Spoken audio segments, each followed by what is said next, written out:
Hi friends, അസ്സലാമു അലൈക്കും. ഇന്ന് ഞാൻ വന്നിട്ടുള്ളത് ഉന്നക്കായയുടെ റെസിപ്പി ആയിട്ടാണ്. കുറഞ്ഞ ഇൻഗ്രീഡിയൻസിൽ തന്നെ നമുക്ക് ഈ ഉന്നക്കായ റെഡിയാക്കിയെടുക്കാം. ഇതെങ്ങനെയാണ് ഉണ്ടാക്കുന്നതെന്ന് നോക്കിയാലോ. ആദ്യം തന്നെ ഒരു പാൻ ചൂടാക്കാൻ വെക്കാം. ഇതിലോട്ട് 1/4 ടീസ്പൂൺ അളവിൽ വെളിച്ചെണ്ണയാണ് ഞാൻ ഒഴിച്ചു കൊടുത്തിട്ടുള്ളത്. നിങ്ങൾക്ക് നെയ്യ് ചേർത്ത് കൊടുത്താലും മതിയാവും. പിന്നെ ഇതിലോട്ട് വേണ്ടത് 1/2 കപ്പ് അളവിൽ തേങ്ങയാണ്. അത് കൂടിയിട്ട് നന്നായിട്ട് തന്നെ ഒന്ന് വഴറ്റിയെടുക്കാം. ഇതിലോട്ട് നിങ്ങൾക്ക് വേണമെങ്കിൽ കാഷ്യൂ നട്ടും അതുപോലെ തന്നെ മുന്തിരിയൊക്കെ ചേർത്ത് കൊടുക്കാവുന്നതാണ്. ഞാൻ അതൊന്നും ഇവിടെ ചേർത്ത് കൊടുക്കുന്നില്ല കേട്ടോ.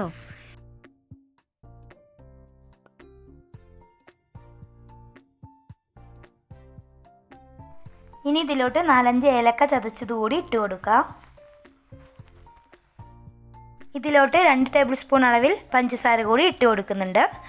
അപ്പോൾ നിങ്ങൾക്ക് മധുരത്തിൻ്റെ അളവ് കൂട്ടണമെങ്കിൽ കുറച്ചുകൂടി പഞ്ചസാര ചേർത്ത് കൊടുക്കാം കേട്ടോ. അങ്ങനെ നന്നായിട്ട് തന്നെ ഒന്ന് വഴറ്റിയെടുക്കണം.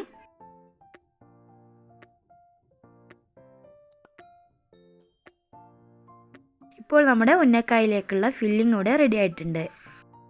ഉന്നക്കായിലോട്ട് പഴം എടുക്കുമ്പോൾ നമ്മൾ ഒരുപാട് പഴുത്ത പഴം ഉപയോഗിക്കാതിരിക്കുക. പിന്നെ ഞാൻ എന്താക്കിയിട്ടുണ്ട്, പഴം ചെറുതായി കട്ട് ചെയ്തിട്ട് ആവിയിൽ നന്നായിട്ട് തന്നെ ഒന്ന് വേവിച്ചെടുത്തിട്ടുണ്ട്. ഇനി ഇതിൻ്റെ തൊലിയെല്ലാം കളഞ്ഞ് നന്നായിട്ട് തന്നെ ഒന്ന് ഉടച്ചെടുക്കണം.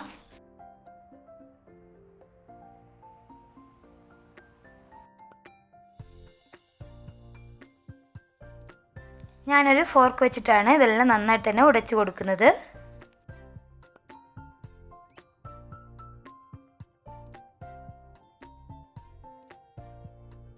അപ്പോൾ ഇവിടെ നന്നായിട്ട് തന്നെ എല്ലാം ഉടച്ചെടുത്തിട്ടുണ്ട്.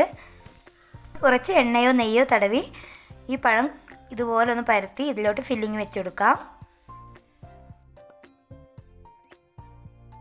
നമുക്ക് എല്ലാം തന്നെ ഇതുപോലെ ചെയ്തെടുക്കാം.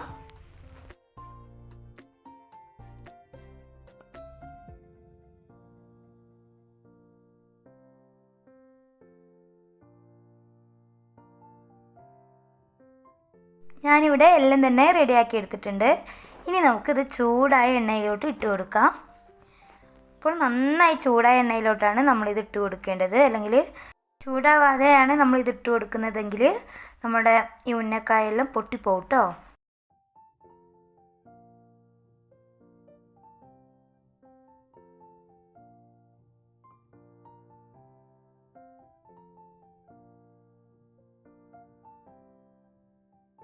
ഒരു ബ്രൗൺ നിറമാവുന്നത് വരെ ഒന്ന് തിരിച്ചു മറിച്ചൊക്കെ ഇട്ടിട്ടൊന്ന് വേവിച്ചെടുക്കാം.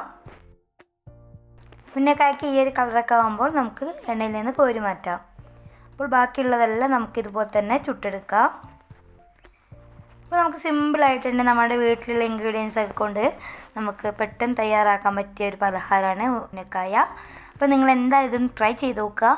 നിങ്ങൾക്ക് ഇഷ്ടപ്പെട്ടാൽ ലൈക്ക് ചെയ്യാനും കമൻറ്റ് ചെയ്യാനും അതുപോലെ സബ്സ്ക്രൈബ് ചെയ്യാനും മറക്കരുത്. മറ്റൊരു വീഡിയോയുമായി വീണ്ടും കാണാം. Okay, bye bye.